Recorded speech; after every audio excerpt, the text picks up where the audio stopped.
Boker Tov. Bezrat Hashem, Beshem Hashem Naaseh Venatzliach. J'aimerais dédier ce shiur, Bezrat Hashem, pour la réussite d'abord de tous ceux qui nous écoutent et vous-même ici présents. Sans exception, la liste est longue, donc on ne le fera pas. Et toute la famille Gandous qui caronne, aussi notre ami Gandous Raphaël, et puis Gandous Gérard, et Gandous Yaakov Ben Moshe, Jordan Ben Ani Tzipora, Batsheva Bat Esther, Bezrat Hashem, la Sacha de David Rouven Ben Binnoun, Bezrat Hashem. Tous les malades d'Israël, Moratimi, ma maman, que Dieu la bénisse, et vous-même ici présents, une bonne parnassa pour tout le monde, une bonne alia. 75% des Français s'apprêtent à quitter la France. Pour où? Apparemment pour Israël, en tout cas je l'espère. Donc ne regrettez pas votre alia. Maman, je ne le regrettais pas. La situation va en se dégradant. Baruch Hashem. Et Israël s'acquiert avec les souffrances. Donc si vous êtes en Israël et que c'est dur, c'est que vous êtes sur le bon chemin. Voilà. C'est marqué dans la Gemara de Brachot. Sur trois choses, l'homme devra souffrir. Sur la Torah, sur le monde futur et sur la terre d'Eretz Israël. Ça fait partie, il faut l'acquérir. C'est juste un petit moment à passer qui dure à peu près 50 ans. Et après, tout va bien. C'est une blague. Hein. Ça dure un petit peu. Ça. Grâce à Dieu, tout le monde va bien. Tov, aujourd'hui, nos deux halachot, Bezrat Hashem, Sefer Midot, et on se plongera dans la nouvelle paracha du livre de Bamidbar, qui demande un petit peu réflexion. Pourquoi le livre s'appelle Bamidbar? Ça va, Bamidbar. Alors, les commentaires vont tous dans la même direction. Vous verrez, faut être comme le désert pour recevoir la Torah. La Torah, c'est un endroit qui a été donné pour tout le monde, quelque part. Donc, tout guérim, tout étranger qui voulait venir, on verra, eh bien, pouvait se joindre dans le désert. Pourquoi ça peut être donné en Israël? Plein de questions. Mais tout de suite, Bezrat Hashem, les lois de notre Rav, le Rav Ovadia Yosef, Zatzal, que son mérite nous protège. Amen. Oui, David. Qu'est-ce qu'il dit? Si je dois chercher quelque chose en dehors de la synagogue. T'es sorti de la synagogue? Oui. Non, c'est rapide, réponse rapide. C'est sorti complètement de la Beta Knesset, dehors. T'as cité le toit, ok.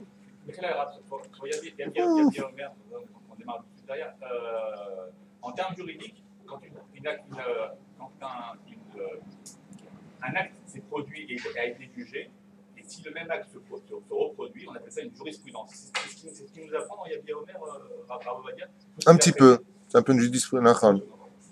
Ok. T'as eu ta réponse? חדר האמבטיה שיש בו שירותים מועילים רק מחיצה 10 טווחים שיכולה לעמוד ברוח מצויה בין האמבטיה לבין השירותים, כדי שיוכל ליטול ידיים לערער בדברי תורה. S'il y a là-bas, dans le Cheder Ambatia, aidez-moi dans la traduction, la salle de bain, il y a des toilettes et que tu as fait monter un mur de 80 cm, effectivement, c'est considéré comme une séparation, et même de pouvoir penser à un Dvar Torah, puisque tu es dans un Ambatia, tu veux l'air Bifnim, ça aurait été permis. Imadam Menuzal Ka'asher Menekar et Apo, Mimchata Nesit Lacha, Yadam Nogot Lachut, En Tzachitol Yadaim, Im Otse Lilmod Torah. Si une personne avait de l'achnouna et qui vient pour s'essuyer et que malheureusement elle avait tellement que ça a touché ses mains, la question est de savoir al-pi halacha, est-ce que maintenant qu'il a touché un endroit métounaf, pourquoi est-ce qu'on parle de ça? Parce qu'al-pi halacha, on verra, on a peut-être déjà vu, que si une personne rentre son doigt dans l'oreille ou rentre son doigt dans le nez pour chercher Robert, eh bien automatiquement il devra se lever, faire un netilat yadayim. Je m'excuse pour les Robert, hein, j'aurais pu dire autre chose. Donc, hein? Attends, quelle question? Je n'ai pas commencé Christian. Voilà, très bien, pour Christian. Eh bien, est-ce que oui, il devra faire un Netilat Yadayim? Oui, à partir du moment où quelqu'un, tu le chopes, hop, un Netilat Yadayim. Alors, ce qu'elle a dit, d'accord, mais là, il est parti chercher, c'est lui qui est venu. Alors, il a touché avec ses mains. Bemet, Sheela. Réponse, Lo Chayav Litol Yadayim. Il ne sera pas obligé de faire son Netilat Yadayim. Varim Brurim, Vepshutim. On s'arrête là parce qu'il est tard. D'accord? De quoi? Robert et Louis.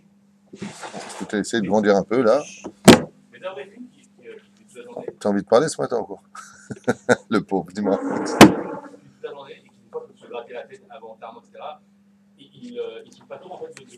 Pas du tout. Si quelqu'un étudie la Torah et qui se gratte sous la kippa, il se lève et fait un Netilat Yadayim. Torato, slicha, ken. Talmudo zeu, bitulo zeu torato. Des fois, il faut savoir annuler la Torah pour la vivre. Donc, si une personne s'est touchée à un endroit qui est mechoussé, alors, s'il se gratte autour de la kippa, le pied à la il n'y a pas de sueur là-bas. C'est moutard, il peut continuer, il peut se gratter les cheveux. Par exemple, ici, je le fais, il n'y a pas de problème. Pourquoi? Parce que ce n'est pas un endroit qui est couvert. Donc, on ne considérera pas que la sueur est renfermée et donc impure. Mais si j'en venais à me gratter sous la kippa, Donc à partir de ce moment-là, si je continue mon étude, je donne une partie de mon étude à la Sitra Hara. Je donne une partie de mon étude aux forces du mal. Et c'est pareil pour la Vérote. Quelqu'un qui continue à faire des Vérotes en dehors du Beth Midrash, il nourrit cette nourriture spirituelle, il le donne aux chiens, c'est-à-dire quoi aux chiens? C'est-à-dire que comme les Vérotes ont des faces de chiens dans le Zohar, eh bien il nourrit les forces du mal. C'est-à-dire quelqu'un qui est rachat et qui fait Torah Mitzvot, c'est quelqu'un qui nourrit les forces du mal. Alors dans ce cas-là, tout le monde va s'arrêter. Hop, j'arrête, pas du tout. Fais pas de bêtises. Pourquoi? Parce que tout est rétroactif. Le jour où tu arrêteras complètement tes bêtises, tout ce qui a été donné chien, récupéré et donné aux forces du bien. Donc continue de faire des mitzvot, renforce-toi tous les jours. C'est ce qu'on appelle justement l'ascension des jours de la Sfirata en mer. Tout simplement. C'est-à-dire, pourquoi? Parce qu'on ne deviendra pas un tzaddik du jour au lendemain, comme vous l'avez compris. Hazak ou Baruch. Donc s'il se gratte sous la tête, sous la kippa, il se lèvera faire Netilat Yadayim pour mieux étudier sa Torah, car chez nous, la qualité prévaut à la qualité, à la quantité, mais ensemble, on a la perfection. Bien. Rabbi Nachman ben Fega nous dit à propos de l'Aïmouna, Al-Yedé Emouna Yachol Avin et Hashem Yitbarach, ça on avait dit hier. Al-Yedé Emouna Kadosh Baruch Hu Yislah Lecha Al Avonotecha. La Emouna, quand une personne vraiment est Ma'amin, qu'est-ce que ça veut dire Ma'amin? Une fois de plus, je le dis et je le répète, parce que les gens ne comprennent pas la dimension de ce que veut dire être un Baal Emouna. Celui qui est Ma'amin, c'est celui qui ne remet pas en question à Kadosh Baruch Hu. Quand des gens te disent, mais je comprends pas, j'ai fait ce qu'il fallait faire dans la vie, j'ai fait ça, je comprends pas. Ben, la réponse qui vient à ton je ne comprends pas, point d'interrogation, c'est la Emouna, point d'exclamation. C'est pas compliqué. Si tu comprenais tout, à quoi te servirait ta Emouna? Le but de ce monde, c'est d'acquérir cette Emouna et de la garder, cette Emouna. Comment tu vas la garder? On a expliqué hier par le biais de l'étude. Donc, des fois, quand tu ne comprends pas, comme on le dit d'ailleurs en français qui est tiré du Talmud, laisse passer l'orage. En d'autres termes, ce n'est pas les mots employés par le Talmud, mais c'est ça que ça veut dire. C'est Rabbi Akiva qui l'enseigne. Alors que Rabbi Akiva a été tombé dans l'eau avec les marins dû à une espèce de Sahara, un ouragan, tempête, qui est en plein lieu, qui explosait en pleine mer. Le bateau s'était brisé et seul Rabbi Akiva est arrivé sur le rivage. Alors, bien entendu, Rabban Gamliel lui pose la question, il lui dit, mais comment toi tu as fait pour arriver ici? Il dit, j'ai nagé. Il dit, mais les marins ils savent pas nager. Il dit, ouais, mais la différence c'est que eux ont lutté contre les vagues, moi je les ai laissés passer. Et cet enseignement de la Gemara, qu'est-ce qu'on en a à faire? Ça ne veut pas nous parler d'histoire que Rabbi Akiva est un bon nageur. Il dit, il ne s'est pas récupéré à une planche. Et les marins, ils ne sont pas récupérés à une planche, il lui a dit, Rabban Gamliel. Il lui a dit, oui, mais eux, ils ont lutté contre les vagues. C'est la suite de la Gemara en réalité. Et ça veut dire quoi ça? Ça veut dire que dans la vie, quand viennent les épreuves, laisse passer les vagues, laisse tout le temps faire les choses. Sois patient. Dieu, ça fait 6000 ans. Dieu, le roi des rois, le parfait des parfaits, celui qui a inventé tout ce que vous connaissez, ce que vous ne connaissez pas, ouais, il n'obtient pas ce qu'il veut. Ça fait 6000 ans qu'il veut que les femmes soient en jupe, kissouillées, gentilles, respectueuses, qu'il n'y ait pas de nivoulpé, qu'on respecte la nida, qu'on respecte le Shabbat, qu'on respecte Yom Tov, qu'on respecte la cacheroute, et il n'a pas obtenu. Ça fait 6000 ans. Et nous, on vient de débarquer, après même pas 40 ans, 50 ans de vie, on veut tout. Un problème. Donc, soyez patient. Si Dieu est patient, soyez patient vous aussi. Si lui peut tout et qu'il attend, nous qui ne pouvons rien, à plus forte raison. C'est-à-dire, Allez, Mouna, la reine, il a répondu, je me suis accroché à une planche, c'est un remez. Quand viennent les vagues dans la vie, laisse passer la vague, sois patient, laisse passer la vague. Accroche-toi à une planche, c'est quoi la planche? Remez la Emouna. Accroche-toi à la Emouna. Tzadik, Be'emunato, Yechye. Les tzadikim, ils font toute la Torah et ils n'ont rien. Qu'est-ce qui les maintient en vie? La planche, en plein océan. C'est-à-dire la Emouna. La Emouna, c'est comme une planche. C'est là que notre ami Aaron va faire surfer tout à l'heure. Al-Yedei Emouna, Kadosh Baruch Hu yislach lechol kol avonotecha. Donc Dieu, pardon, לפעמים Kadosh Baruch Hu שולח צער לאדם ומכה אותו ואין מפיל אותו לחולשה, אין זה אלקיים בשביל האמונה. Il arrive des fois que Kadosh Baruch Hu, nous lisons ici au nom de Rabbi Nachman ben Fega, Nachman de Breslev, que son mérite nous protège, Amen. Il dit, il arrive des fois que Dieu envoie des petits coups à une personne, voire des malheurs à une personne, uniquement pour réaviver en lui sa émouna, pour que vraiment il se rapproche de lui, parce que la personne, des fois, ayant perdu tout espoir, eh bien, on arrivera à ne dire, bon, maintenant, il n'y a plus qu'Hachem, il va parler avec Hachem, et puis il va se rendre compte que s'il n'était pas arrivé dans cette situation, eh bien, il n'aurait jamais pu se rapprocher d'Akadosh Baruch Hu. Quand tout va bien dans la vie, ça ne veut pas dire que forcément tout va bien. Quand tout va bien dans la vie, des fois, comme dit la Gemara, quelqu'un qui n'a pas une épreuve au moins tous les 40 jours, c'est qu'il n'est pas vraiment aimé d'Hachem. C'est-à-dire que Dieu l'a un peu... Quand tout va bien, c'est que c'est pas bien. Pourquoi? C'est Dieu, il adore celui qui a des épreuves tous les jours. Dieu, il est fou de lui. C'est son préféré. Ouais. Mais je peux te répondre de façon différente. C'est que si une personne a des épreuves tous les jours, alors qu'est-ce qu'il a fait de sa vie? C'est comment la phrase Tzadik Ralo? Tzadik veralo rachav et tavlo. Yafé meod. Tov. Et je reviens un petit peu juste sur Non, mais c'est pas un sujet sur la Emouna aujourd'hui. pas les trucs que vous avez dit tout à l'heure. À Kadosh Baruch Hu, il aurait voulu pendant 6 000 ans que les femmes, les guichous, les machins, etc. Personne pas seul d'avant. Si on est dans cette situation, c'est bien lui qu'il a voulu, cette personne d'autre. Enfin, sinon, il aurait créé l'humain avec un chapeau et des péotes miyadi. Donc, ce que tu es en train de dire, c'est que si Dieu n'a pas réussi, entre guillemets, par rapport à ce qu'il demande dans Bechukotai ou dans la Torah elle-même, c'est parce que ce sont des plans divins que Dieu l'a voulu. On est bien Non, d'accord. je pense que. Non, c'est pas ça que je suis en train de dire. Ce que je veux dire, c'est que Oula. si à Kadosh Baruch Hu, il avait voulu qu'on soit parfait, il nous aurait créé tout de suite parfait, mais il nous a donné cette possibilité de. Oui, ben, c'est le libre arbitre alors, ce que tu es en train de dire. Oui, il nous a créé un parfait pour qu'on devienne parfait de nous-mêmes. Mais lui, c'est le roi des rois. Oui, je ne sais pas s'il est spécialement, j'allais dire malheureux, entre guillemets, qu'on y a toute cette allure de toutes ces années-là pour arriver, qu'on n'a pas été parfait mis à des Enfin, j'ai des réponses à donner, mais pas pour le moment. D'abord, Hachem, El Moshe, Bemidbar Sinai, Be'oel Moed, Be'echad Lachodesh Hasheni, Bashana Hashenit, Letzeta, Meretz Mitzrayim, les morts. C'est où être Rosh Bnei Kol Ben Israël? Une fois de plus, le premier Rashi nous parle de l'amour que Dieu porte aux enfants d'Israël et du dénombrement des enfants d'Israël, pour la 4e fois d'ailleurs dans la Torah, où on verra Bissiata d'Ishmaël et Sia Kadosh Baruch Hu faire le dénombrement, compter ses enfants. Donc tout le monde vient devant Moshe Rabbeinu, comme l'enseigne Rabbi Nachman ben Feiga. On parlait de lui justement. Une des raisons pour lesquelles les enfants d'Israël ne cessent d'être comptés, recomptés, il vient nous enseigner que quand on aime des diamants, quand on aime vraiment ces bijoux, quand on aime vraiment des choses qui à nos yeux ont des valeurs inestimables, on aime bien les voir, les regarder, les compter.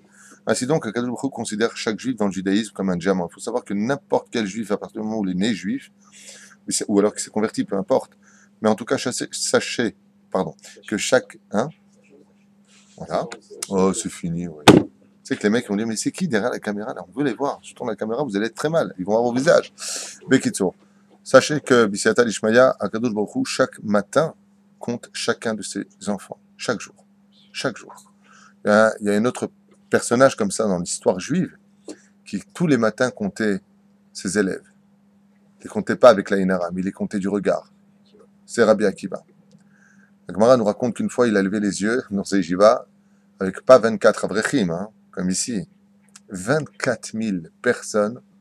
Et Rabbi Akiva dit, où est un tel? On lui a dit, il est malade. Rabbi Akiva s'est immédiatement levé et est parti voir son élève. Il l'a trouvé mourant chez lui à la maison, dans la pauvreté et la saleté. Rabbi Akiva, le maître des maîtres, a ouvert la fenêtre. C'est pas marqué dans la Gemara, c'est marqué dans Torah de Kohanim, si je me souviens bien. Il a ouvert la fenêtre, il lui a fait tout le ménage, il lui a arrangé sa chambre, il lui a apporté ses médicaments, il a donné un coup de balai. Rabbi Akiva, le maître. Il lui a fait bric ou brac à la maison. Quand l'élève a ouvert les yeux et qu'il a vu que l'air pur était rentré dans sa maison, qu'il y avait du soleil qui venait pénétrer son univers complètement assombri par le désespoir, et il lui a dit, Ichiatani, Rabbi Ichiatani, tu m'as refait revivre mon rave, tu m'as refait revivre.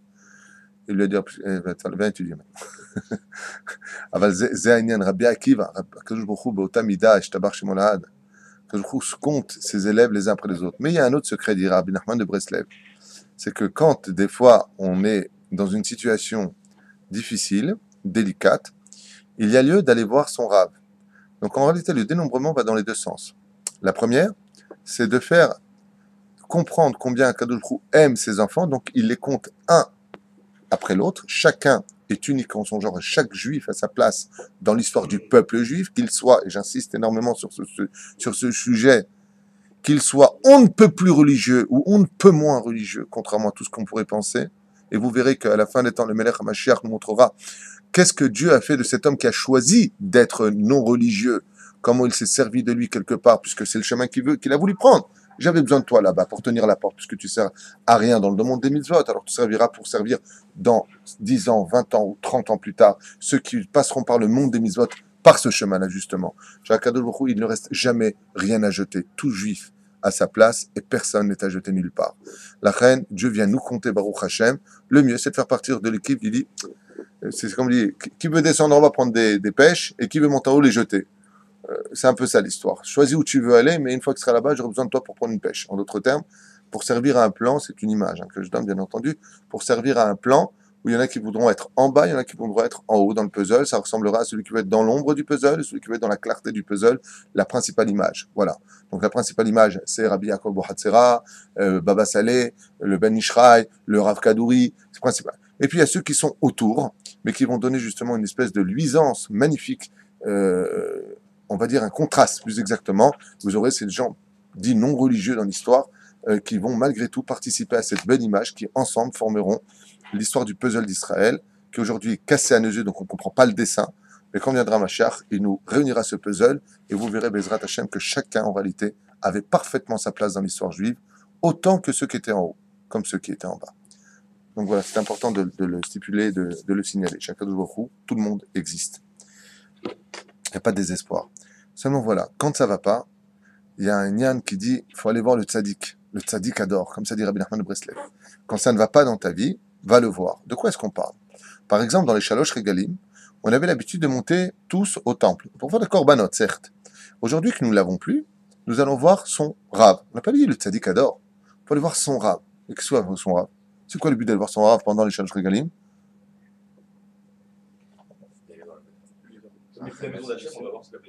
Donc, aller voir son Rav pendant les Shalosh Regalim, les 3 fêtes, correspond à aller au Bet Amikdash, puisque maintenant il n'y a plus de Bet Amikdash, puis de Kohen Gadol. Kohen Gadol, c'est ton Rav. Le Bet Amikdash, c'est là où il étudie. D'où l'expression Mikdash Moat, le petit Bet Amikdash, qu'on appelle le sanctuaire, le Bet Midrash ou la synagogue. Très bien. Mais à quoi ça sert d'aller voir son Rav? Le mec qui va voir son Rav, ouais. Moi j'ai fait ça avec mon Rav. Voir son visage. Zéro. C'est quelque chose que les gens n'arrivent pas à comprendre. D'aller voir le visage d'un Rav, oui, absolument. Moi, je peux vous l'affirmer. Quand on a connu Rabbi Moshe Ederi, ceux qui ont vu son visage, j'ai vu des gens venir dans le désespoir le plus noir. Rien que de le voir, déjà, il y a une Chetzi Nechama qui monte. Les Chachamim, ils disent, pourquoi est-ce que Moshe Rabbeinu, comme c'est marqué Bedaber, El Moshe Bemidbar Sinai. Le Midbar Sinai, vous allez comprendre que le désert représente le mal absolu. Ce qu'on va étudier tout de suite. Quand ça va pas dans ta vie, va voir le tzaddik Ador, juste tu viens voir son visage. Alors ne m'appelez pas pour me dire, c'est qui le tzaddik Ador de cette génération? Trouvez-vous un rav qui soit digne de ce nom, Bezrat Hashem, et quand ça va pas, regardez son visage, lama, parce que tout comme la Torah et le Zohar nous interdit de regarder le visage d'un rachat, comme c'est marqué dans la paracha de Vaishlach Malachim, où là-bas il est marqué dans le livre de Bereshit, Raïti Panechakir Ot Penepeniel, j'ai vu ton visage comme j'ai pu voir le visage de Dieu. Les Chachamim disent, on peut pas voir, c'est Yaakov qui parle à Esav. On peut pas voir le visage de Dieu, et de la même façon, tu comprendras que j'ai jamais vu ton visage, Esav. Pourquoi? Parce qu'on n'a pas le droit de regarder le visage d'un rachat. Parce que c'est la clipa qui est sur lui, elle saute sur toi et ça te fera fauter tôt ou tard. Parce qu'on expliquait que les clipotes dans ce monde, les avérotes dans ce monde, c'est comme du poids qui te tire ou vers la droite ou vers la gauche. D'accord? Quand tu veux avancer, si je te mets 15 kilos à chaque pied, comment tu vas avancer? Très doucement. Plus tu as d'avérotes sur toi, plus tu vas avancer doucement, car le poids des avérotes te retire en arrière, va t'enfoncer vers le fond. Comme on dit, mais plus tu te rends pur, plus tes yeux font attention, plus ta langue fait attention à ce que tu dis, plus tu prends de merchak, de ne pas trop parler avec les femmes en d'autres termes, et ainsi de suite, et plus tes pieds deviennent légers, plus tu cours vers la Torah, d'où la notion de ratson qui vient du mot la route, qui veut dire, ratson veut dire volonté, qui vient du mot cours. Pour courir, il faut être léger. Si tu veux être léger, débarque-toi de tes avérotes. Sour mera, va à cet homme. D'abord, libère-toi du poids des avérotes, et tu verras que tu pourras faire le bien beaucoup plus facilement comme nous sommes les Teilim. Seulement voilà, ici, pour en revenir à ce que nous disions, nous avons cette situation du rachat qu'on ne peut pas regarder car les clipotes viennent sur nous. Donc, le sens inverse vient nous enseigner que si tu regardes le tzaddik, les nitzotzot de chaque sont sur lui viennent sur toi. Donc ça vient sur toi. Mashma Mikan, que comme maintenant on parle des enfants d'Israël qui sont après la 2e année, le 2e mois, rentrent dans le désert, et vous allez voir que le désert c'est pas quelque chose de simple, alors il va falloir regarder le visage de Moshe Rabbeinu. Moshe Rabbeinu enlève son mazvé, et les enfants d'Israël, éblouis par la lumière de Moshe Rabbeinu, vont pouvoir conquérir la destinée du désert, comme j'ai expliqué l'an dernier dans le shiur qui avait certainement été enregistré, comme c'est le Maran Arav Kook, Zecher Tzadik Kadosh Ibracha, Maran Rabbi Yitzhak Abraham Kook, il disait, le livre de Bamidbar, il a un surnom, s'appelle le livre des catastrophes. Quand on va dans le désert, on va dans les catastrophes. Alors, avant de me plonger sur ce sujet-là, je vous ai dit tout à l'heure que c'était curieux de comprendre pourquoi Dieu a donné la Torah, si c'est pour être vécu en Israël, car vous savez que la Torah était essentiellement Ne vous trompez pas, je ne dis pas que quand on vit à Paris, on écrit des mitzvot. C'est pas du tout ce que je suis en train de dire. Doute Tselophrad. Pourquoi Moshe Rabbeinu a perti les pédales quand Dieu lui, quand Tselophrad, on lui dit, il a levé du bois, il a dit Mechalel Shabbat. Il dit, je sais pas, je demandais à Dieu. Tu me charries ou quoi? Toute la Torah te dit exactement quoi faire. Celui qui est Mechalel Shabbat et qu'on a prévenu 2 fois, il est Chayav Mita. Normalement, Moshe aurait dû dire Chayav Mita. Donc, quelle était la question principale de Moshe à ce moment-là? Ouais, mais ça s'est passé en Galoute. Est-ce que c'est le même din? Est-ce que la Torah est la même en Galoute qu'en Israël? Donc vous comprenez pourquoi Dieu va, Moshe Rabbeinu va poser la question à Hachem. Tselophrad a levé du bois, il est Mechalel Shabbat. C'est quoi le din? Il a dit Chayav Mita. Qu'est-ce que vient nous enseigner l'histoire de Tselophrad? Ça vient nous enseigner que même en Galoute, il faut faire des Torah Mitzvot, sinon t'es Chayav Mita. Ne crois pas que comme la Torah ne doit se vivre essentiellement qu'en Israël, si t'es en Galoute, t'en es quitte Chazve Shalom, tu n'es pas quitte de Torah Mitzvot. Donc dans ce cas-là, pourquoi la Torah n'a-t-elle pas été donnée en Israël? 2 réponses rapides, parce que le sujet que je veux développer avec vous est ici dans l'autre livre. La réponse première, c'est que si ça avait été donné en Israël, les nations du monde auraient pu dire il n'y a pas de place pour les convertis, puisque ça a été donné dans votre pays, donc il y a les frontières à passer, c'est pas pour nous, c'est chez vous. Donc on ne peut pas y aller. Deuxième explication, si tu l'avais donné en Israël, ça aurait créé la même situation vis-à-vis des Shvatim. Tu le donnes où? Si tu le donnes à l'endroit du Beth Amikdash, c'est que ça concerne la tribu d'Éphraïm, car c'est lui qui est là-bas, d'accord? Donc c'est lui qui est placé à ce moment-là, donc c'est son territoire. Si tu vas donner chez Issachar, l'homme qui étudie la Torah, les autres vont dire alors nous on étudie la Torah, Issachar, on va donner tous les mois du Maaser, et ça ne nous concerne pas. Donc pour ne pas créer de jalousie entre les Shvatim, pour ne pas créer aussi de dissension, pour ne pas créer, comme on l'a vu chez Yaakov qui a donné une tunique à Yosef, on l'a détesté, on va le vendre, même si c'est un petit peu caricatural de dire une chose pareille, c'est beaucoup plus profond l'histoire de la tunique Ken. Aval de l'autre côté, il est impératif quand tu donnes quelque chose à quelqu'un, surtout la Torah, qui est la chose la plus précieuse au monde, qui est Kartov Natati Lerachem, Torati Alta Azovu, il était impératif, ici présent, de la donner de façon neutre. Comme disait une fois ma mère, quand j'achète un ballon à 1, il faut que j'achète à 6, parce qu'on était 6 frères. Donc j'achète pas. Ça c'était simple. Pourquoi? Parce que pourquoi lui il a un ballon, moi j'ai pas un ballon. C'est faire attention à cela. D'accord? Donc ça c'est cette première notion. La deuxième notion, c'est que cette Torah-là a été donnée dans le désert pour t'enseigner aussi. Donc en Israël on a vu, pour ne pas que les nations du monde, nous ça ne nous concerne pas, les 7 lois noachites, ça a été donné chez vous, donc c'est votre trésor, ça ne nous concerne pas, pas du tout. Comme c'est marqué dans la Gemara de Masechet Avodat Zarah, B'Dav Gimel Amud Aleph, en haut. Il est marqué là-bas, un goy, un non-juif, ça veut dire un non-juif, ça raconte un goy, qui étudie la Torah, bien entendu pas la Torah orale, la Torah écrite uniquement. La Torah orale, il est Chayav Mita. La Torah écrite, Dino ke Kohen Gadol. Un goy qui étudie la Torah, pas pour l'étudier comme de l'histoire, il veut connaître le Créateur. Il prend le livre de Bereshit, il commence à étudier cette Torah-là, les Shem Shamaim, vraiment en honneur d'Hachem. Dis-moi, Vodazara, 2 secondes. Que je dise pas de bêtises. Voilà, c'est là. Excusez-moi un instant. Voilà, je reviens. Masechet Avodah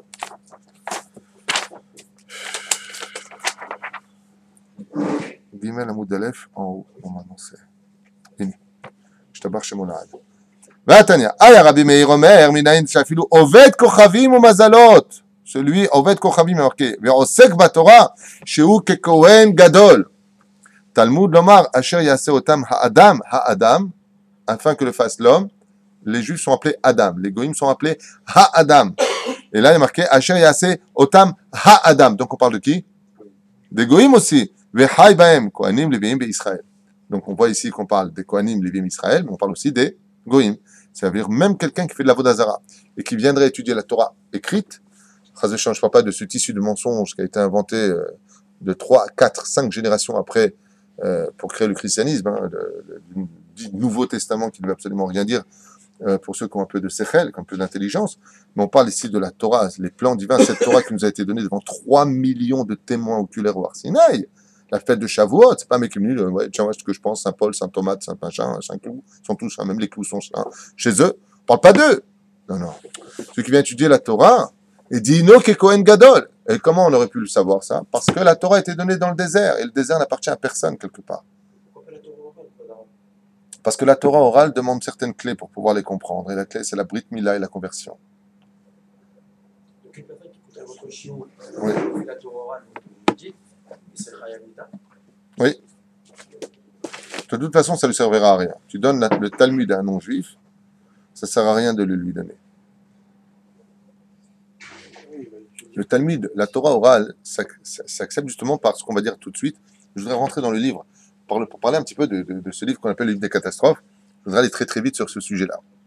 Alors bien sûr, vous savez que, comme l'enseigne le Chida Kadosh, pourquoi la Torah a été donnée au Sinaï, dans ce fameux désert, la première chose à savoir, c'est que on se doit d'être comme un désert dans ce monde pour acquérir la Torah. Si tu es rempli de toi-même, il n'y a pas de place pour Dieu. Donc tu dois te vivre comme un désert, c'est tout. Deuxièmement, on te dit, vous savez que dans le désert, il fait chaud, il fait froid. La nuit, il fait extrêmement froid, il fait moins. Le jour, il fait extrêmement chaud, il fait plus chaud, il fait plus. D'accord? Là, on va t'enseigner, Ba'esh, Ba'maïm, la Torah, Sakera, très bien, c'est bien le feu, comme Avram qui est entraîné dans le feu Nazadante, que le glaive que Yitzhak a eu sous la gorge, que l'eau qui ont été jetés les premiers-nés, ou dans le désert pour aller chercher cette Torah. La Torah, même si tu dois te dénuder de tout pour aller la chercher, va et rentre dans ce désert, parce que c'est vrai que quand on vient étudier la Torah dans le domaine psychologique, surtout dans notre époque comme aujourd'hui, qu'est-ce que tu fais, toi? Ben moi, je veux mettre mes enfants à la Torah, mais qu'est-ce qu'ils vont devenir plus tard? C'est exactement le même langage qu'on aurait si on voit une personne s'engager vers un désert. La Torah se trouve au milieu du désert. C'est-à-dire que quand on vient pour étudier la Torah dans ce monde, qu'on va se fixer un temps d'étude dans la Torah, au niveau psychologique, on se dit, mais attends, mais c'est pas ça qui va te nourrir. Tu vas droit dans un désert, tu vas nulle part. La Torah, ça nourrit pas. C'est bien gentil, mais ça nourrit pas. Eh bien, vient cette paracha-là nous dire, stop, t'es mort, il y a Kadosh Baruch Hu qui est avec toi. Et la preuve en est, tous ceux qui se sont enfermés à étudier la Torah, qui ont été Bémet Ma'amin, pas Chetio Ma'amin, grâce à Dieu, ont traversé l'histoire, comme le Gaon de Vilna qui est enfermé dans sa chambre toute sa vie, et qui n'a jamais dit un jour, j'ai pas pu manger. Comme Rabbi Shimon Bar Yochai. Mais il faut avoir la émouna de ces gens-là pour y arriver. Il faut avoir une femme qui l'accepte, certaines conditions pour pouvoir y accéder. Donc voilà, on vient nous dire, la Torah a été donnée dans le désert pour que les nations du monde puissent y accéder, d'accord? Comme on l'a vu le cas de Yitro. On a vu que le désert représente le summum de l'humilité, alors que normalement on aurait pu s'attendre à quoi?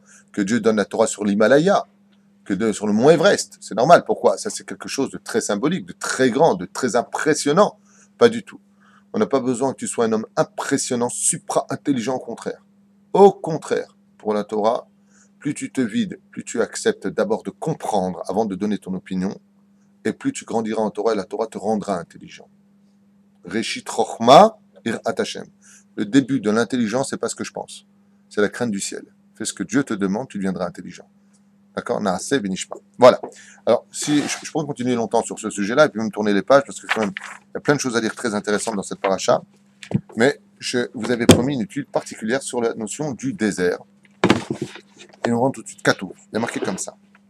Daber ben Israël, veyashuvu vechonu al pi achirot, ben migdol ou ben ayam lifnei baal tsefon, venichchu atachanu al ayam, vamar pour l'ivnei Israël, nevuchim em baaretz, sagar alehem amidbar, vechizakti et lev paro. Donc ici, on revient sur l'épisode de la paracha de Béchalach, où les enfants d'Israël, donc,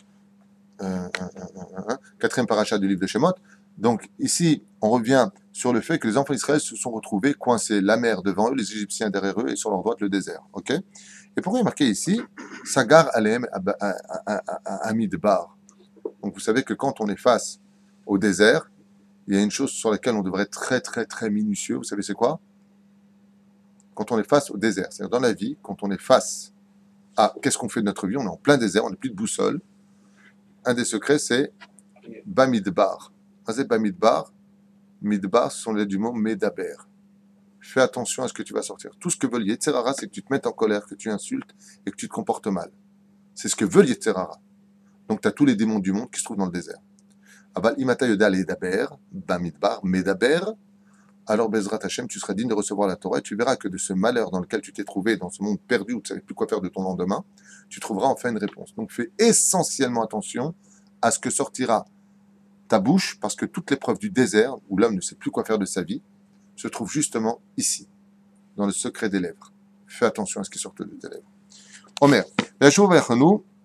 נראה לפרש כיוון ששמע פרעה שחנו ישראל בני ישראל בעל צפון שהוא עבודה זרה של מצרים גם יראה שלא הלכו בדרך הישר וחזרו לאחוריהם. Donc on vient nous dire ici, on fait un petit rétrospectif, que Pharaon a cru que, étant donné qu'ils se sont retrouvés devant Baal Tzafon, qui était la dernière Avodah Zara égyptienne, Pharaon s'est dit, tiens, il est curieux de voir qu'en fin de compte, ils n'ont pas fait Teshuvah, puisqu'ils reviennent vers une Avodah Zara, comme quelqu'un qui regrette que, c'est dommage, moi aussi j'ai allé au boîte de nuit avant, c'est vrai que ça manque un peu, tu regrettes pas ta Avera. Yachov Bnei Israël, vechatu b'Avodah Zara biglal ze, Taou Baderer. Et donc ils pensaient que comme ils avaient fait cet Avodazara, regardez ce qu'était le pharaon d'époque. Ah, comme vous avez fait Avodazara, Kanirek, vous vous êtes trompé de route. Comment vous avez pu vous jeter dans la gueule du loup? Vous vous retrouvez face à de l'eau, un océan. Nous derrière, vous le saviez, et d'autre côté le désert. Donc, Mashpamikan, que si vous vous êtes trompé de chemin, c'est que vous avez peut-être des avérotes sur le dos. Quand ça constitue. Regardez de quoi pense un goy. Un goy, il dit, ah, si vous êtes tombé, c'est que vous avez des avérotes. Et nous, si on est tombé, c'est quoi? Il ne marche pas le GPS. C'est un truc de fou. Les goyim savent parfaitement la valeur de nos mitzvot. Et nous, qui sommes dedans, on ne les voit pas. On ne voit pas la valeur des mitzvot. ולכן הוא יאמר, סגר עליהם המדבר. מה זה? Il a fermé sur eux le désert. למצאנו בזוהר הקדוש. Ah, le Zohar nous dit, שהמדבר הוא מקום של רוח בטומאה בעולם. Car le désert est un endroit qui n'est rempli que de démons et d'impuretés. Contrairement à ce que l'on pense. C'est comme curieux que Dieu ait donné la Torah là-bas. Le Zohar nous dit ça. Écoutez bien. Shamidbar ou makom shel ruach hatum'a ba'olam. Il n'y a pas un endroit plus tamé au monde que le désert. She'en mekomam mimkom yeshuv rak bamidbar. Car les démons ne peuvent s'installer que dans des endroits où il n'y a plus d'hommes qui vivent là-bas. Donc, qu'est-ce qu'il y a dans les déserts? Si vous aviez les yeux pour le voir, il n'y a que de milliards de démons, les plus dangereux de l'histoire.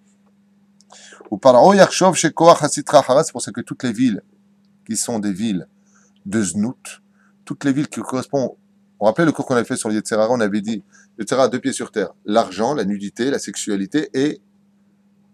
Pardon, la sexualité et l'argent. Vous vous rappelez de ça? C'est pas pour rien que Las Vegas a été construit en plein milieu du désert du Nevada. Dès que vous voyez des villes qui se construisent volontairement dans les déserts, vous pouvez vous attendre qu'à quoi? Comme a dit une fois quelqu'un, le Nevada, ce n'est pas un désert, c'est un cimetière. C'est là-bas que la mafia a réglé tous leurs comptes dans des conditions les plus affreuses de l'histoire. Des gens qui ont été enterrés vivants pour de l'argent, la prostitution, la drogue, tout ce qu'on peut imaginer. Dès qu'on veut faire quelque chose, on crée ça dans le désert, voilà ce que ça peut donner. Je ne parle pas du désert d'Israël, le Negev. Non, il n'y avait pas de problème. Il faut faire attention quand on parle de certains autres endroits qui sont d'Israël ou pas, c'est un doute pour eux.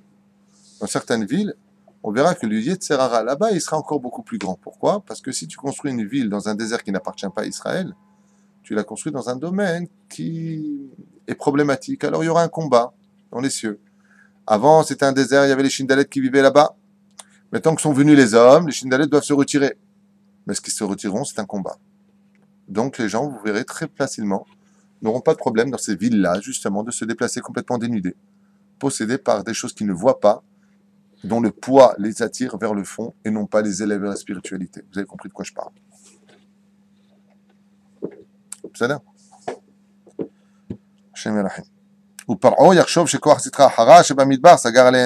Et quand on dit qu'il pensait que quand ils sont entrés dans le désert, Pharaon, qu'est-ce qu'il a cru? Sagar alehem. Ça veut dire que maintenant vous rentrez dans le désert. Allez-y dans le désert, il voulait Pharaon. Pourquoi?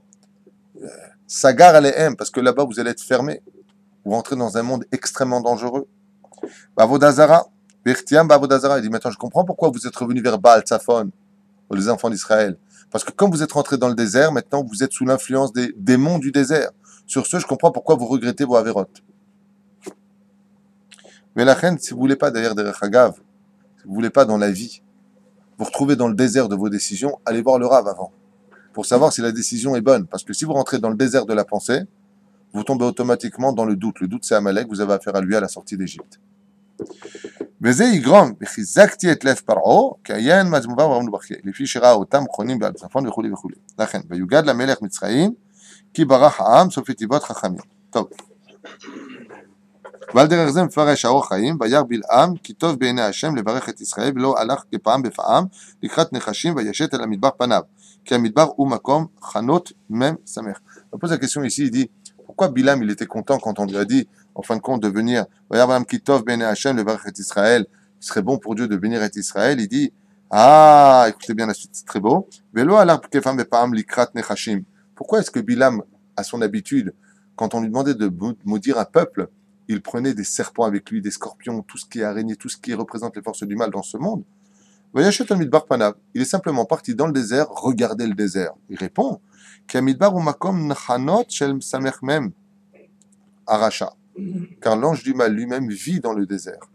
Donc il a comme ça, quand tu parles des gens qui vivent dans le désert, d'aller prendre des nechashim pour faire toutes sortes de sorcelleries. Le désert, c'est un endroit de sorcellerie. C'est pour ça que je mets en garde d'ailleurs sur certains touristes qui vont dans le désert voir les nomades et qui boivent le thé chez eux. Vous savez pas où vous rentrez, vous savez pas ce que vous êtes en train de faire, mais vous êtes des fous furieux. Vous êtes des fous furieux. L'opachot velolitaire. Vous allez voir les Touaregs, là, je sais pas, vous allez dans le désert, alors qu'on vient de vous dire que ce sont des endroits fréquentés par je ne sais pas qui, boire dans l'espèce de gourde qui est une peau de chèvre qui n'a même pas été cachérisée, même pas nettoyée. Et les gens touristes vont là-bas. Je parle de notre peuple, le peuple d'Israël. Am Kadosh, Mato Seba Midbar, que tu vas poser la question des marabouts dans le désert. Barminan, la reine Zemakom Misukan, c'est un endroit qui est dangereux. Et Kaven le horaire Kochotav. Donc pourquoi Bilam était content? Il dit ils sont les enfants d'Israël dans le désert. Il a dit j'ai besoin d'aller voir. Mais si tu voulais les maudire, tu avais qu'à rester à sa place. Il dit mais non, j'ai pas besoin. Juste parle aux démons qui sont dans le désert, ils vont s'occuper des enfants d'Israël. Vous avez compris pourquoi on avait besoin de la nuée de gloire. Jour comme nous, on était entouré de nuages pour être protégé de ce qui se trouvait dans le désert. Chez Sham ou Rosh Aklipa, car c'est là-bas que se trouve la tête de toutes les impuretés.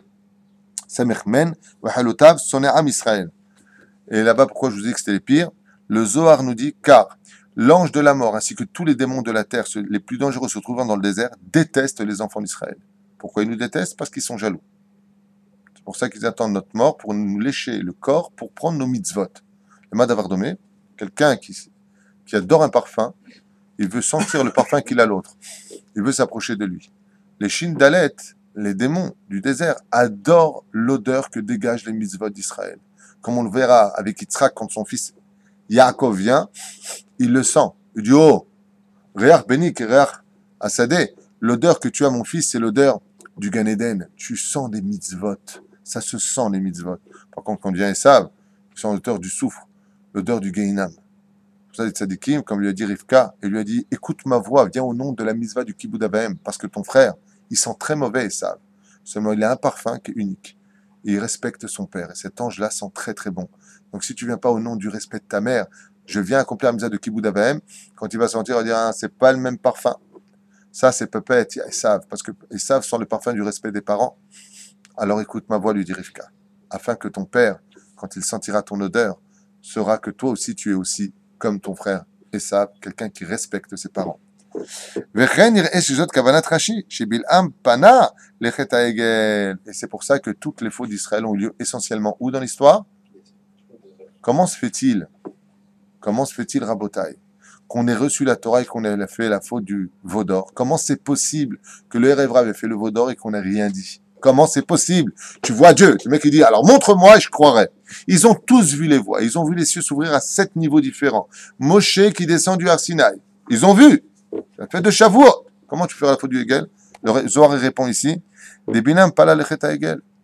Parce que Bilam, quand il a vu les enfants sortir d'Israël, il a dit, mais s'ils sont rentrés dans la puanteur du désert, dans ce que cela peut représenter dans le Midbar, alors c'est sûr que maintenant, le désert va les balbel la émet à mort, c'est-à-dire leur faire perdre le kivun, l'objectivité de leur judaïsme. Ou bamidbar de Matzon Bezor Akadosh Parashat Pekudé, ce que je vous dis, Veruach Hatuman imsa tamid bamidbar. Car mazé ruach, quand on fait une faute, la Gemara nous dit ruach shtut nichnas bo, c'est un esprit étranger qui est rentré en nous. Il dit mais quand tu es dans le désert, il n'y a que ça des esprits étrangers, ce qui fait que si tu penses dans le désert, tu penses automatiquement avec l'esprit impur.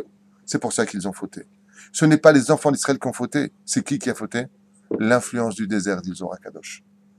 D'où le livre de Bamidbar, où vous verrez toutes les parachutes que des catastrophes. Même Myriam, dans la parachute de Baalotecha, du livre de Bamidbar, celle qui est la principale actrice de la libération des enfants d'Israël, celle qui a pris la darbouka pour chanter Beruach HaKodesh, celle qui avait préparé la Géoula, celle à qui on doit absolument tout. Elle fera du motzi, du havak la shonara sur mon chef. Mais d'où ça vient, Myriam? Comment tu as pu faire une telle erreur? La réponse est simple. C'est pas moi, c'est le désert. L'endroit où je me trouve influence sur moi. Bamidbar.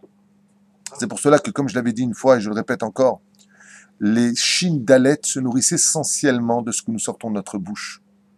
Tu parles dans les toilettes, ils ont le droit de rentrer. Tu dis des mots mal élevés, MERDE. Tu sais que tu as tellement l'habitude de dire, je fais ceci, je fais ce que je veux, va te 1-1. Tu ne fais rien d'autre que de laisser rentrer. Pourquoi? Parce que dès qu'il y a des mauvaises paroles, tu lui as créé pour lui un désert, Bamidbar. Il a le droit de se déposer sur tes lèvres. C'est pour cela que quand on parle d'intelligence, qu'est-ce qu'on nous dit? Geder la chokma, shtika. A dit Rabbi Akiva. Le secret de la barrière de l'intelligence, de la sagesse, c'est le silence. Parce que la parole, quand elle est mauvaise, c'est eux qui la prennent. La parole, quand elle est bonne, c'est Dieu qui la prend. C'est pas qu'il y a deux divinités, chas v'shalom, mais c'est qu'il y a des adresses pour chaque enveloppe. Matza makom be'oto zman leitchazek ve'garam lahem mavet lechol ha'olam. Voilà ce qu'il vient de dire ici, c'est incroyable. Matza makom be'oto zman leitchazek bo. Et donc Bilam, on a vu ici que dans le désert, il a pu agir. Ve'garam lahem mavet lechol ha'olam. Il a pu donc provoquer la mort à lui, à eux et tout le monde. C'est pour ça que, qu'est-ce qu'il a dit? Il a dit, j'ai envoyé les filles aux enfants d'Israël. Mais comment vous avez eu la Torah, vous pouvez tomber face à une femme? Parce que ça s'est passé dans le désert. Si ça ne s'était pas passé dans le désert, ça n'aurait pas eu lieu. Vous avez compris ce que je suis en train de dire? Zimri ben Salou, Kozbi Batsour. Pourquoi est-ce que Zimri il est tombé? C'était quand même le prince de la tribu de Shimon. Un homme extrêmement intelligent et pieux. Comment tu as pu tomber aussi facilement? Tu savais très bien quand elle est rentrée dans la tente que Nigmar a pour. Tu savais très bien. C'est comme le mec qui roule en moto, et il veut prendre du stop, il prend une super fille qui fait du stop. Tu sais très bien que tu viens de te mettre en danger parce qu'en moto elle va te serrer dans les bras. Donc qu'est-ce que tu es en train de faire? Ah, t'inquiète pas, moi je suis au-dessus de tout le monde. Pas du tout. Tu viens d'entrer dans un désert dans la vie. Qu'est-ce que tu fais de ta vie? Aïnou Shirou Aratouma Bamidbar ou Zé Shegaram et Heta Egel, c'est marqué noir sur blanc. Toutes les catastrophes ont été provoquées par cela. Belachen Omer Atargum Shibilam Pana le Heta Egel. Les Ramesh ou Pana les Mishigaram et Heta Egel Vezerou Aratouma Shibamidbar. Quand on dit que Bilam il a regardé la faute du veau d'or pour accuser les enfants d'Israël, ce n'est pas la faute Goufa qu'il a regardé, ce n'est pas la faute elle-même. Mais c'est ce qui avait provoqué la faute des fautes, c'est quoi? Le désert. Vous vous rendez compte de ce qu'on est en train d'étudier? La Torah nous a été donnée dans l'endroit le plus dangereux de l'histoire de la création du monde. Il n'y a pas plus dangereux que le désert. C'est là-bas que la Torah nous a été donnée, pour vous faire montrer et comprendre. C'est la question que tu veux poser, je suppose. Dans ce cas-là, pourquoi? Pour te montrer l'arme absolue que représente la Torah. Si tu as de la Torah dans les mains, même dans le summum de la Toum'a, comme une fois avec Rav Yossi, un très grand sorcier qui se vantait en disant « Si je pouvais attraper une seule poussière de la sandale de Rav Yossi, je ferais de lui ce qu'il veut. » C'est fait Rav Yossi, il a pris sa sandale, il l'a acheté dans la tête. Il va t'entraîner avec. Je voulais une poussière, je donne la sandale. Pourquoi? Parce que quand on a de la Torah dans les mains, on n'a peur de personne. Au contraire, c'est l'obscurité qui s'éloigne face à la lumière. Comment ça fait que Yitro a choisi justement le désert pour s'approcher de la Torah? Donc tu comprends pourquoi Dieu a choisi Yitro pour donner la Torah. Si Yitro, qui était placé au summum des menottes, des forces du mal, puisé vers le bas, et qu'il est monté jusqu'au Har Sinaï, ça te montre qui est Yitro. De là, tu apprendras que quand les forces du mal, quelqu'un de pourri dans ce monde, quelqu'un de mauvais dans ce monde, fait tchouva, tu peux être certain qu'il sera demain le plus gentil et le meilleur de tous. Donc tu vois que là où il y a de la Toum'a, il y a de la Gdusha. C'est fou. Regarde, je te donne un exemple. Après le don de la Torah, nous sommes partis du Har Sinaï. Qu'est-ce qui a été construit dessus tout de suite? Les forces du mal. Sainte Catherine, ils ont fait là-bas une maison d'Avodazara. Le don de la Torah sur la montagne du Sinaï. Il y a quoi aujourd'hui? Un temple d'Avodazara. Comment c'est possible que Dieu il ait donné la Torah là-bas? Il est apparu là-bas, il a laissé. Parce que dès que s'en va la Gdusha, c'est comme un juif. Un juif, il est vivant, il est tahor, il est tamé. Il est mort, il est tamé. Dès que tu quittes la neshama, dès que le chelek elokam est mal, dès que l'âme juive quitte le corps, les démons veulent prendre ce corps, veulent sentir les mitzvot que chaque membre a pratiqué. Tu te rends compte, la main qui a mis les tefilines, combien ils sentent, ils s'en nourrissent, ils disent Ribono Shel Olam, pourquoi on n'a pas Torah mitzvot? Pourquoi ils nous ont emmenés là-bas, là? Je comprends pas. C'est ce que je viens d'expliquer à l'instant. Si tu poses cette question, c'est que tu n'étais pas là pendant une heure. Non, Je n'ai pas fini. Bon, bah, ça, Saïr Amishtaléar. Le Saïr Amishtaléar, ce que je viens d'expliquer depuis tout à l'heure, c'est que justement, Akadosh Baruch Hu a voulu montrer la valeur de la Torah. La Torah peut être donnée dans le plus grand des déserts du monde. Dans l'endroit le plus... ils nous emmènent à la faute, quand même. Hein? Ils nous emmènent à la faute. Barati Yetzerara, Barati lo Torah Tavlin. Le but de ce monde, c'est d'être projeté, ou plutôt plongé dans l'obscurité pour y faire jaillir la lumière. D'où le travail de toute la chassidoute, des Rechagav, pas que la chassidoute, j'en ai marre de dire ça. Tous les juifs font ce travail. Seulement, c'est vrai que la chassidoute, on a pris le symbole dans ces dernières années, c'est de rentrer dans le summum de l'impureté, d'être à Las Vegas. Tu vas trouver là-bas des stands Lubavitch et Breslev, c'est quand même un truc de fou. Tu vas dire à un mec comme moi, tiens, tu vas t'installer à Las Vegas ou à Eilat, non, c'est pas l'endroit pour nous, quoi. Eilat, Baruch Hashem, il y a quand même beaucoup de Torah aujourd'hui. Mais ce sont des endroits qui sont quand même présumés être dangereux. Vous comprenez ce que je veux dire? Donc c'est quand même dangereux. Ce ne sont pas des endroits simples. Par exemple, où est-ce que c'est malheureux ce que je veux dire, hein, mais où est-ce qu'en général on dénude les gens, essentiellement? Sur la plage, c'est quoi la plage? C'est du sable, vous connaissez la blague. Le mec est dans le désert, il dit, elle est où la mer? Vous êtes sur la plage. C'est sûr que c'est des endroits où on se dénude. C'est un endroit où on se vend de la faute originelle, puisque se dénuder signifie quelque part de Adam et Ève étaient nus, ils n'avaient pas honte. Après la faute, ils ont eu honte. Donc, ils se sont rendus compte que la nudité était un problème. Mais si toi, tu n'as pas de problème, une femme, de te mettre nu devant des hommes, c'est que quelque part, tu dis à Hachem, j'en ai rien à faire de la faute originelle, je n'ai pas besoin de ton vêtement que tu m'as fait à la création du monde. C'est comme ça que c'est expliqué par les sages. Mais dans quel endroit, en général, on trouve ces femmes dénudées? Dans une parcelle de désert qu'on appelle la plage. Alors, ça ne veut pas dire que si la plage est séparée, on n'y va pas. Ah ben, même là-bas, il faut faire attention. Dans le sens où on peut être regardé aussi par le ciel. Imaginez une grande, grande rabbinite. Une femme que tout le monde estime. Les femmes vont à la plage et la trouvent en bikini. Ça fait quoi? C'est choquant. C'est choquant. Verim Pshutim. Top, continue. Encore quelques phrases, s'il vous plaît. Par exemple, le saïr. Quand c'est Yom Kippour, on prend deux saïrs. Echad l'Hachem, Echad l'Azazel. On est bien d'accord. Amishar nishlach l'Azazel. Hamid bara. Quand on prenait, là-bas c'est marqué dans Mas'eh, donc on prenait l'Azazel, Hamid bara. On sait très bien où est-ce que c'était. Pourquoi on a besoin de me dire dans le désert désert là-bas? L'Azazel nishlach les sitra hara. Parce qu'en réalité, le séhir, c'est-à-dire la chèvre que l'on voyait pour le sacrifice, qui partait pour les forces du mal, on dit on l'a envoyé dans les forces du mal. Ce saïr, cette fameuse chèvre qui partait, donc il y avait le ruban blanc et le ruban rouge, ce qui sortait du Goral, un qui partait sur le Misbeach, l'autre qui partait pour être jeté dans une falaise en plein désert. Eh bien, ce même désert, les Sitra Hara, Kedé, Shelo, Ikatregal Israël, ils partaient là-bas et on emmenait sur cette fameuse chèvre qui portait toute la vérole de tout le peuple d'Israël, être la nourriture de qui? Vous n'allez pas me croire? Ben des démons. C'est pour ça que quand on jetait cette chèvre par la falaise, eh bien, il n'avait même pas le temps de toucher le sol, qu'elle était déjà déchiquetée par les Shindalettes qui se nourrissaient des fautes des enfants d'Israël, car elles ont été créées, ces démons dont je parle, ce sont des démons qui ont été créés par les fautes des enfants d'Israël. Mais la reine Ishlach Hamel Midbar Davka. Pourquoi tu avais faire ça? Tu mets sur Misbeach, un pour Hachem et l'autre pour... Mais on pourrait penser une fraction de seconde ici que quoi? Midbara la Azazel. Azazel, c'était deux noms d'anges qui ont été déchus, qui se sont cachés dans le désert, dans une grotte, par lesquels ils dirigent tous les démons du désert.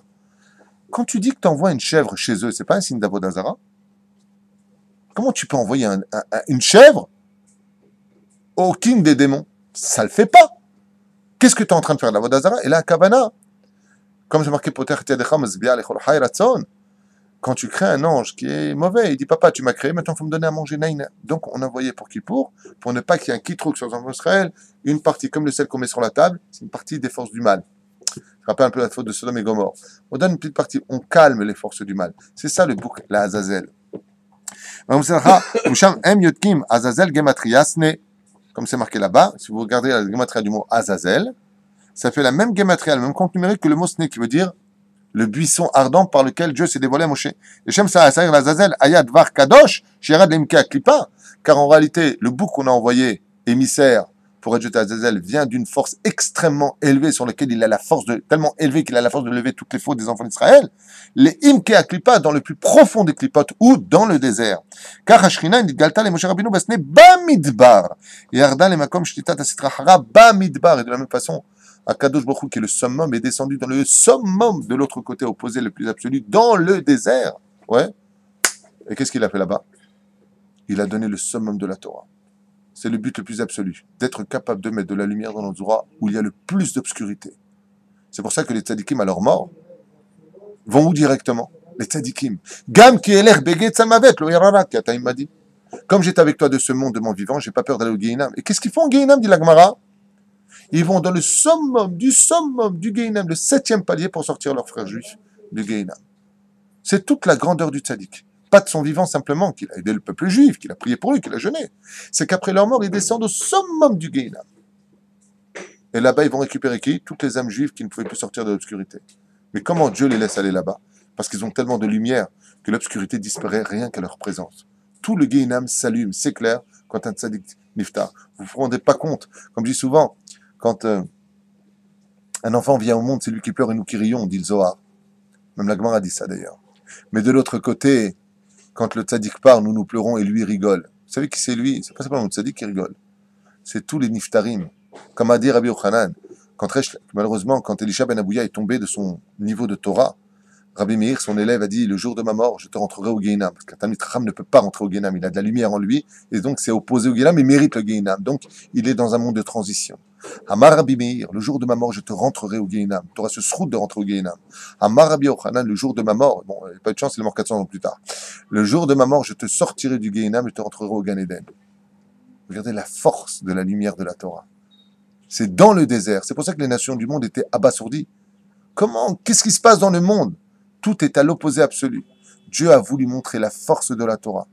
Qu'un homme qui a de la Torah en lui, même s'il vit dans une grotte comme Rabbi Shimon Bar Yochai, il ne mettra que de la lumière, le Zohar, dans sa vie. Il faut de la Torah dans la vie. La Chan Omer. Vidgalta betor kotzim, les ramez matzav galut ashrina bagalut. C'est pour ça que Dieu s'est levé dans un buisson d'épines, dans le désert, pour montrer que la Shrina porte le deuil de la situation des faux des enfants d'Israël et que le Dieu ne nous abandonne jamais, comme Rabbi Midrash, comme c'est marqué, donc je suis associé à vous quand vous souffrez, vous les enfants d'Israël, les Zohar Kadosh, plus exactement, sachez que moi je souffre aussi avec vous. Qui se lève. Pourquoi qui se lève d'après vous? La gematria du mot Azazel, c'est aussi la gematria du mot qui se lève. Pourquoi? Bon, ici il a écrit avec un yud qui se lève. Kaf, Samer, Lamed, yud. Alors qu'on a mangé, on ne l'écrit pas, mais on peut l'écrire aussi avec un yud. Pourquoi? Bravo. Donc, quelle fête on a qui se lève? Le 25 du mois de Kislev, c'est Hanouka. Ko, c'est le nom d'Ashrina. Le 25 Kaf He, c'est 25 du mois de Kislev. Et c'est ce qu'il dit. Mais Mama Hanouka, Sheor Hanouka ou Bechinat Aor Shaya Basne. Car la lumière que nous allumons à Hanouka, pour ceux qui veulent connaître le secret de Hanouka, c'est la lumière par laquelle Dieu s'est dévoilé à Moshe ou Arsinaï. C'est pour ça que le mot Azazel, Gematria Kislev. Quel rapport? Il dit ici. Tout simplement, chez Or Hanouka Bechinat Aor Shaya Basne.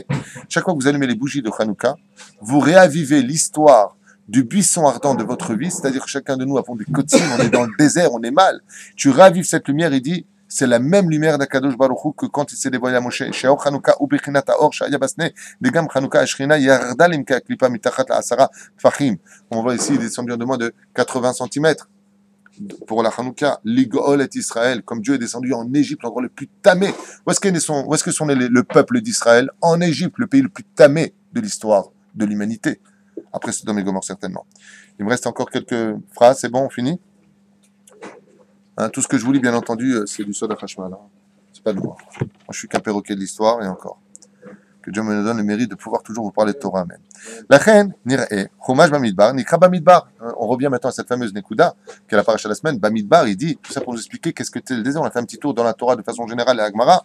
Il dit, la reine, Nikra Bamidbar, des Sefer Ze Medaber al-Hataim shel Bnei Israël Bamidbar. Et c'est pour ça que ce livre porte ces titres-là, parce que ça viendra nous parler de l'influence du désert, du pourquoi les enfants d'Israël ont fauté. Donc, après ce que vous venez d'entendre, qui a vraiment fauté dans le désert? Le désert nous a fait fauter. Ça veut dire qu'on avait besoin d'appeler le livre entier de cette catastrophe générale qu'on va lire sur l'ingratitude des enfants d'Israël. Et maintenant, on comprendra quand on aura lu ce livre. Quelqu'un dira, attends, tu dis les enfants d'Israël, c'est le meilleur des peuples, machin, truc chouette. Mais regarde ce qu'ils font, regarde comment ils se comportent. Ils sont jamais contents de rien, on veut de la viande, pas ça, ils n'arrêtent pas de se plaindre. Non. C'est pas les enfants d'Israël qui se plaignent. C'est l'endroit où se trouvent qui ont fait d'eux ce qu'ils sont. Ça veut dire que si vous comprenez qu'est-ce que veut dire le mot livre de Bamidbar, vous pourrez avoir que de la pitié, de la compassion pour les enfants d'Israël en disant les pauvres. Et avec tout ça, on a continué sur le chemin de la Torah. Il n'y a pas de mauvais chez nous. Il n'y a que des erreurs qui peuvent être commises à cause de certaines influences extérieures. Je t'abbarre chez Modé Sefer Ze Bedaber Bachataim Shel Israël Bamidbar. Parashat Be'alotecha. Par exemple, il dit Be'alotecha, ils se sont plaints. Parashat Shelach les Meraglim. Shelach les Hanashim. Parashat Korach, la faute de Korach. Korach, comment il a pu faire une faute pareille, Korach? Un homme aussi pieux que lui, aussi grand que lui. Un homme multimilliardaire. Ouais, c'est à cause du désert. Tout ça à cause du désert. Parashat Rukat, Chet Ameriva. Parashat Lechet Lashonara, Al-Aman. Parashat Balak. La faute de Zimri. La reine Kurim Kol Sefer Bamidbar, les Ramesh, Shiruach Hatuma Shebamidbar, Garam et Kol Chataim Aïlou. Car en réalité, les enfants d'Israël étaient bons, si ce n'était que l'influence du désert. La reine, cette paracha-là que nous venons de faire, Bezrat Hashem, doit être pour nous une certaine façon de comprendre que l'histoire de notre livre est très souvent due à des contes qu'on ne comprend pas et des influences qu'on aurait pu éviter. La reine, Bezrat Hashem, faites attention à vos fréquentations, faites attention à vos décisions et surtout faites attention au fait que Quand on rentre dans le désert, le livre de Bamidbar, la première des choses, c'est d'apparaître devant Moshe Rabbeinu pour voir son visage, voir les étincelles de lumière dans le monde d'obscurité dans lequel on vit. Car notre vie, c'est l'histoire de la Torah. Nous ne sommes pas qu'une lettre du Sefer Torah. Mais la Torah reflète chacune de nos histoires, de nos années, de nos événements, pour que Bezrat Hashem, le désert dans lequel on vit, devienne un jour un socle du don de la Torah, chacun à son niveau. Kol Tov. D'un commun. Cher Rabbeinu, il est dans